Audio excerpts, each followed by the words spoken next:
Hey guys, it's YOU WACK, and I'm very excited to be making this video because today I'm going to be giving you guys a short little list of some of the best heroes to be using in Season 6. Now, just a disclaimer, I like to make a lot of top 5 videos talking about the top 5 best ultimates, top 5 best gold guns, or whatever the case may be. This isn't going to be a top 5 list. You're never ever going to see a list talking about the top 5 best heroes in Overwatch because I feel like every single hero is special in their own sort of way. There's not one hero that totally trumps the other heroes in the game, otherwise they wouldn't be in the game if they weren't good. So I probably won't ever make this list, but the second disclaimer I want to make is that just because you don't see your hero on this list doesn't mean it's not good, doesn't mean you shouldn't use it in Season 6. Like, okay, so spoiler alert, Genji isn't going to be on this list, but Genji's one of the best DPS heroes of all time in Overwatch, but not everybody can play Genji. So I made this list just to give like 4 different heroes, which by the way, I'm going to be looking at 1 offensive hero, 1 defense, 1 tank, and 1 healer, or 1 support rather, hero, and just make a whole short little list talking about why they're going to be so good to be using in Season 6, whether they got new changes, wink wink wink, or they can just do a lot of consistent damage, whatever the case may be. That's why they made it on this list. Genji, not everyone can play him, and he's still great, and everybody knows about him, so of course he's going to be a hero that you want to try to use in Season 6, but there's also other options. That's what I kind of made this list based off of, is heroes that maybe not everybody plays, but they should try to play. They should try to get them down and try to know every single special situation that they need to use, whatever the hero they're playing. They don't know what to do and know what abilities to use, when to use their ultimates. So that's what this list is kind of just stemming off of, is that consistent basis. So let's get started. I just had to get that little intro out of the way because even though this isn't a top 5 list, people are going to get very angry saying, oh, why didn't you include in this hero? He's a great hero. There's just probably some other heroes that you probably didn't know about that's just going to excel with Season 6. So let's just get started. So the first hero we're going to be looking at is going to be in the offensive category, which is going to be the brand new hero Doomfist. Doomfist has already made his mark on Overwatch. He's currently taking over the DPS spots.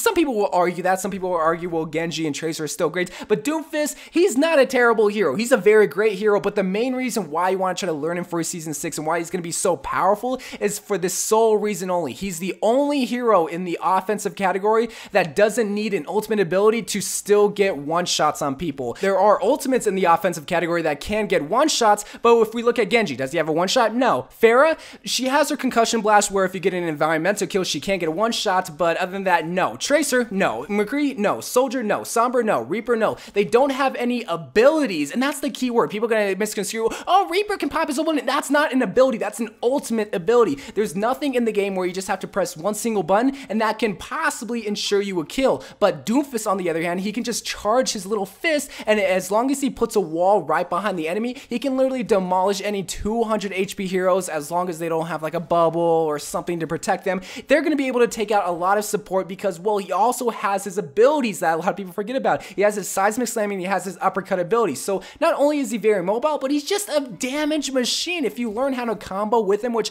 anytime I mention Doomfist, I always mention in combos, but that is so important because not only are you mobile, but you're also going to be able to get a lot of damage, but also on top of that, you also have a little shield every single time you get melee damage. So not only do you have sustainability, but you get so much damage. I always compare Doomfist to Genji, but how Doomfist is so much better is, well, first of all, he has 50 more HP than Genji, but also he gets a shield on top of that. The only thing is that there is this learning curve, so you can't just simply pick up Doomfist and expect to get team wipes. No, you have to know the situation around you. You know who you have to target, who you have to focus, and when you need to disengage in the fight, but also when to get your shield, because if you're not using your melee abilities to the fullest potential, you're not going to be getting your shield. But Doomfist just has so much potential. Yes, he is brand new, but my god, he can just do so much damage. And also another key thing is that even though he is brand new, not a lot of people know how to deal with him. Yes, there are some obvious counters, but if those people on the other team don't know how to play like a McCree or maybe like a Mei or a Zari or something, you're going to be able to just rain havoc on the enemy team. So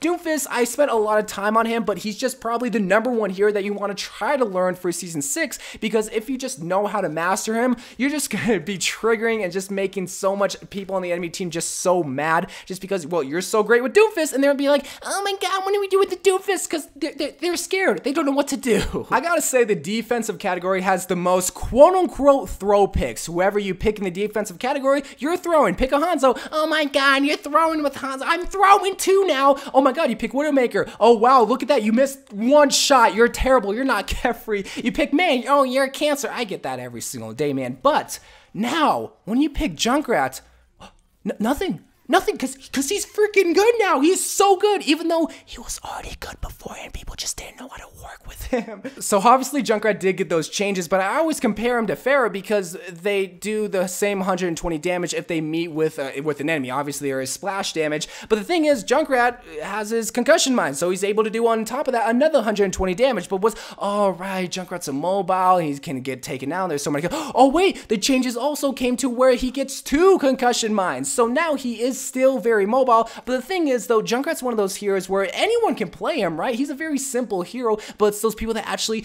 understand Junkrat. They become the Junkrat. They are the Junkrats that really make a difference in the game, because I've already played against enemy Junkrats that really did carry the team just because they understand the damage potential and who they need to focus. Plus, if you're just spamming grenades, if you're spamming concussion mines, which they regenerate pretty quick, you have so much potential. Obviously, there are going to be heavy counters like a Pharah or just anyone that could be at range, a Zarya, which is why a lot of pros don't play Junkrat, because Zarya is so prevalent. But if you know when to fire your grenades and know when to not shoot the freaking bubble, you're gonna be fine. And on top of that, his ultimate, which I didn't even mention with Doomfist, which you already know Doomfist's ultimate, it's gonna be a team wiper if you pair it up with Zarya. But Junkrat's ultimate, well, I still consider not to be the greatest ultimate, even though you can't still get insta kills.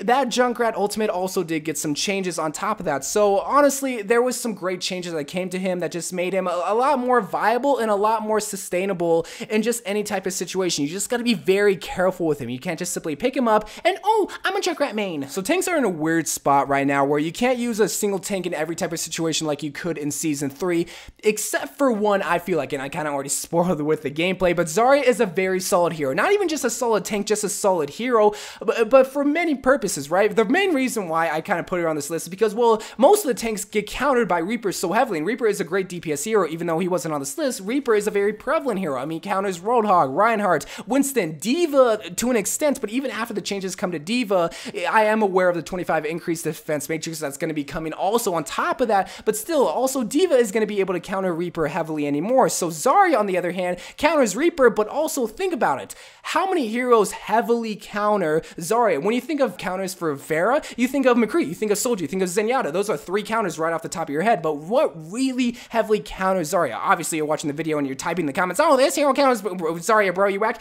But honestly, truly think, in a game scenario, who's going to switch to counter that Zarya that's carrying the team? But also, on top of that, moving away from the counter list, her ultimates. I mean, come on, do I even need to say more? One of the best pairing ultimates with Tracer, with McCree, Genji, Sombra to an extent, man. She does so much potential if you know how to use her correctly. Also, a shield gives her protection when bubbling the Mercy, bubbling the diving Winston, bubbles the Genji, whatever the case may be.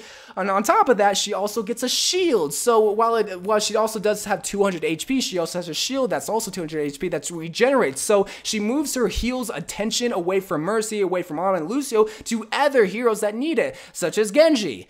I need healing. Do I even need to say more? So there's a lot going for Zarya just because no heavy counters, her ultimate's awesome, her shield just regenerates. It's just her hair, man. She needs to change her hair, but like, I know she might like it a lot, but maybe dye it a different color, just something. So you saw this one coming. You knew it had to be on this list. The new DPS hero is gonna be Mercy. So obviously they're still tweaking around Mercy, and even the changes that are currently on the PTR aren't on live PC or on console, but they're probably gonna go through. Her ultimate changes, her solar res ability, her ability to fly, her ability to just get more DPS going on. She literally does it all. So if you need more DPS, play Mercy. If you need more heals, play Mercy. If you need more Pharah combinations, play Mercy. That's just what you need to do. Mercy was already a great hero, and even though they're trying to change her a lot, which this is probably the most changed hero of all time, right next to maybe Symmetra with her teleporter and shield ultimate changes, but Mercy is just a solid hero overall. If you know who to res with her solar resist, if you know when to use her ult, because you can't just simply pop your ult and expect, well, you can't get kills, but you also need to be smart with your res, because if you res someone, once you pop your ult, your res ability is now reset. So if you have 2 people down, res someone, pop your ult, res someone again, go in, get a team wipe, and boom, everybody loves you. You come back, you tell me, oh, bro, you whack, you know, Mercy was such a great hero, I love you too, you want to get married to me? I'm gonna be like, I love you too, but rain check on that marriage, brother. So I know I'm joking around with this a lot, but Mercy, honestly, even though she did get a lot of changes, and even though a lot of people are going to say, oh, Mercy is so underpowered, Mercy sucks now, or some people are going to say she's too overpowered and they need to change her, which they probably will on PTR. If these changes do go through, Mercy is a hero. If you haven't already, I know she is very popular, but if you haven't learned Mercy already, definitely try to learn her because she does it all. Yes, her healing, well, her healing is still one of the best, but she literally does so much more than just healing now, which is so great. She has damage boost. She's able to fly on, and also on top of that, I forgot to mention this, she doesn't die as easily anymore because her self-health regeneration doesn't get paused whenever she takes damage. So now if someone's diving you like a Winston, now you're just able to fly and you're still able to regain health. So Mercy has so much going on for her. Zarya, Junkrat, Doomfist, these are all, I wouldn't say bottom of the barrel heroes, but just heroes that aren't played on a consistent basis that you guys need to learn if you want to try to climb. But again, my opinion really shouldn't sway yours. I just wanted to bring to you some heroes that maybe you haven't learned already. So I love you guys. I thank you guys for watching more Overwatch videos to come. Let me know how you are liking Season 6, and let me know what you think of my list. What do you think are going to be some heroes that people need to learn? I'm talking about need to learn for Season 6. Genji is obviously a great hero, but Doomfist, I think you should learn them more. So that's just a quick example. So I love you guys. Thank you guys for watching more Overwatch videos to come, and bye.